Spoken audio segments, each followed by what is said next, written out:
ধারণা আছে আমার মনে হয় আলম কাকা বুঝতে পারছে যে আমার গোলাফান্ডি এখানে গেলে নিরাপদ না নিরাপদ না এমন এই জন্য হয়তো উপস্থিত করে না আমি হয়তো আমার কথাটা ফেলে দোকান দিয়ে করছি কিন্তু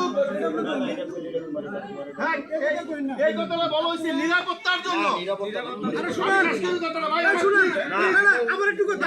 এখানে যেহেতু দর্শন করছে এই শুনে এই গণ্যমান্য ব্যক্তির থাকতে নিরাপত্তা কেন এই কথা বলতে হবে অবশ্যই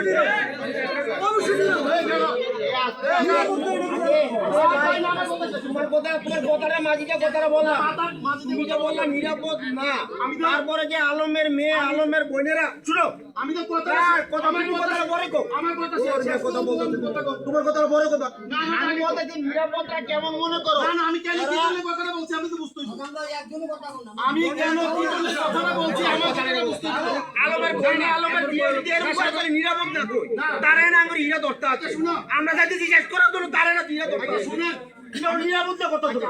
আমি কেন কি আমরা তো যাইতে জিজ্ঞেস করার জন্য তার মেয়ে তার ছেলে তার বোনে এরকম করব কেন আমি কেন কি জন্য কথা বলছি গেইছে কে জানো